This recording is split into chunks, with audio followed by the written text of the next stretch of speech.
गोपिका जीवनस्मरणं गोविन्द गोविन्द। सद्गुरु विठल दास महाराज की జై. బ్రహ్మదేవుల యొక్క ఒకరోజు ఆయుస్సు ఈ శ్వేతవరాహ కల్పం అని పేరు. ఆ శ్వేతవరాహ కల్పంలో 14 మన్వంతరములు ఉన్నాయి. 14 మన్వంతరములు 1000 సహస్ర చతుర్యుగం అని శ్రీమద్ భాగవతంలో చెప్పింది. అలాగా ఈ 14 మన్వంతరం, దీంట్లో 1000 సహస్ర చతుర్యుగం. ఈ చతుర్యుగంలో ఏ ఏ కథలు జరిగింది అని 13వ అధ్యాయంలో తెలుసుకున్నాము. ఈ 14వ అధ్యాయంలో ఈ మన్వంతరంలో ఒక్కొక్కరు పుడుతున్నారు కదా, వాళ్ళ యొక్క ఎందుకు వాళ్ళు పుట్టారు, వాళ్ళ యొక్క ఉపయోగం ఏమి అని ఒక చిన్నదిగా 11 శ్లోకముల్లో బ్రహ్మనిష్ఠులు ఇక్కడ వర్ణించారు. దాంట్లో మొదట శ్రీమన్నారాయణ యొక్క ఆజ్ఞ వలనే ప్రపంచం అనేది సృష్టి అయింది అని చెప్పి, ఇది మన్వంతరం ప్రకారమే ప్రపంచం అనేది జరుగుతుంది. అలాగా 1, 2, 3, 4 అని ఇది ఈ యొక్క శ్వేతవరాహ కల్పానికి 14 మన్వంతరములు. ఇప్పుడు మనం 7వ మన్వంతరంలో ఉన్నాము అని చెప్పి 14 మన్వంతరాన్ని చెప్పావు. ఒక్కొక్క మన్వంతరానికి ఒక్కొక్క మన్వంతరాధిపతి అని ఒకడు ఉంటారు. వారు ఎవరంటే ఈ మన్వంతరంలో పుట్టి వాళ్ళు ధర్మతః అందరూ పరిపాలిస్తున్నారా అని చూసేదే వారి యొక్క పని. వాళ్ళు ఇలా చూస్తూ ఉండాలి, ఆ ధర్మములో ఆ యుగములో వాళ్ళు ధర్మం చేస్తున్నారా, సరైన ధర్మం చేస్తున్నారా అనేది వాళ్ళ యొక్క పని. తర్వాత ఈ మన్వంతరాధిపతి యొక్క కుమారులైన మన్వంతరాధిపతి పుత్రులు, వారు ఆ మన్వంతరాధిపతి చేసిన పరిపాలనను వాళ్ళు అలాగనే కంటిన్యూ చేసి, తర్వాత ఆ మన్వంతరాధిపతిని పైన స్వర్గాది లోకంలో సద్గతికి పంపించాల్సిన బాధ్యత వాళ్ళది. తర్వాత ఈ సప్తఋషులని కొంతమంది ఉంటారు కదా, ఆ సప్తఋషుల యొక్క బాధ్యత ఏమిటంటే, కృతయుగంలో బాగా వేదోక్త ధర్మం ఇవన్నీ బాగా ఉంటాయి. అది ఒక్కొక్క యుగంలో చూసినారంటే అది తక్కువ అవుతూ వస్తుంది. చివరిగా ఈ కలియుగంలో వేదమే లేకుండా పోయిన సమయంలో సప్తఋషులు వచ్చి మళ్ళీ ఆ వేద ధర్మాన్ని వాళ్ళు ఉద్ధారణం చేస్తారు. అందుకోసమే ఈ సప్తఋషులు. ఎందుకంటే వేద మంత్రములు, వేదములన్నీ ఆకాశంలో అక్కడే ఉంటాయి. దాన్ని వాళ్ళు తీసుకొని వాళ్ళ యొక్క తపస్సుతో దాన్ని ప్రత్యక్షంగా సాక్షాత్కరించి దాన్ని మళ్ళీ వేదోక్త ధర్మాలని ఉద్భవించి దాన్ని ఉత్పత్తి చేసేదానికి సప్తఋషుల యొక్క పని. తర్వాత ఇంద్రుడు ఎందుకంటే త్రిలోకాధిపతిగా ఉంటూ శుద్ధ సత్వగుణముతో ఉంటూ ధర్మతః పరిపాలనం చేస్తూ ప్రజలందరూ ఇచ్చే ఆవిర్భాగం యాగములన్నీ తీసుకొని వాళ్ళకి కావాల్సిన వాన ఇవన్నీ ఇచ్చేదానికి ఇంద్రుడి యొక్క బాధ్యత. ఇలా త్రిలోకాధిపతిగా ఉండాలి. ఆ ఇంద్రుడు చెప్పే మాటలు వింటూ శుద్ధ సత్వగుణంతో ఉండేవారు దేవతలు.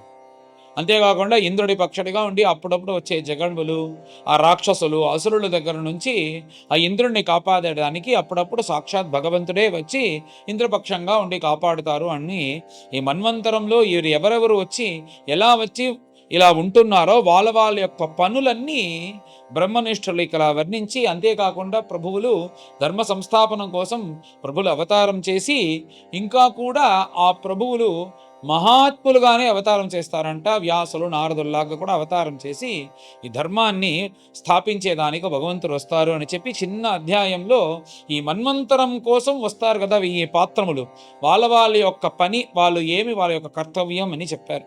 ఇప్పుడు బ్రహ్మదేవునికి పరార్ధద్వయ జీవి అని పేరు. మనకి ఎలాగ 100 సంవత్సరములు మన యొక్క ఆయుస్సో అలాగనే బ్రహ్మదేవునికి కూడా 100 సంవత్సరములు.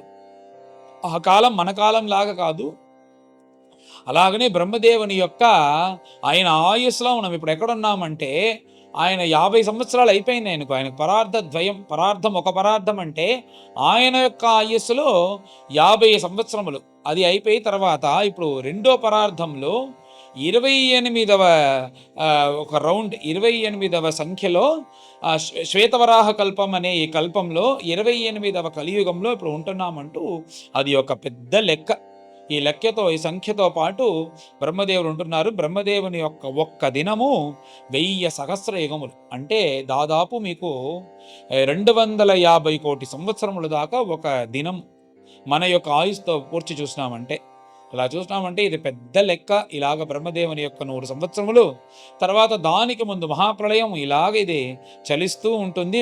భగవంతుని యొక్క సృష్టి ఇది ఒక సర్కిల్ లాగా, లూప్ లాగా జరుగుతూ ఉంటుంది. ఇది ఎవ్వరూ అర్థం చేసుకోలేరు భగవంతుని దగ్గర తప్ప, అతనికే అన్ని విషయములు తెలుసు అంటే ఇలాంటి అలాది అయిన భగవంతుని యొక్క సృష్టి, ఆ సృష్టిని చూసి మనం నమస్కరించి భగవంతుని యొక్క ప్రభావాన్ని స్మరించగలమే తప్ప దాన్ని మొత్తం అవగాహన చేసేదానికి మన వల్ల వీలు కాదు అంటూ బ్రహ్మనిష్ఠులు ఈ 11 శ్లోకములో ఈ చిన్న అధ్యాయంలో ఈ మన్వంతరాన్ని గురించి వర్ణించి దీన్ని పూర్తి చేశారు. పైన అందరం కలిసి దీన్ని పారాయణం చేస్తాం. అథ చతుర్దశోऽధ్యాయः రాజోవాచ మన్వంతరేషు భగవన్ యథా మన్వాదయస్త్విమే యస్మిన్ కర్మణి యేన నియుక్తాః తద్వదస్వ మే. ఋషిరువాచ మనవో మనుపుత్రాశ్చ మునయశ్చ మహీపతే ఇంద్రాః సురగణాశ్చైవ సర్వే పురుషశాసనాః యజ్ఞాదయో యాః కథితాః పౌరుష్యః తనవో నృప మన్వాదయో జగద్యాత్రాం నయంత్యాభిః ప్రచోదితాః చతుర్యుగాంతే కాలేన గ్రస్తాన్ శృతిగణాన్ యథా తపసా ఋషయో అపశ్యన్ యతో ధర్మః సనాతనః తతో ధర్మం చతుష్పాదం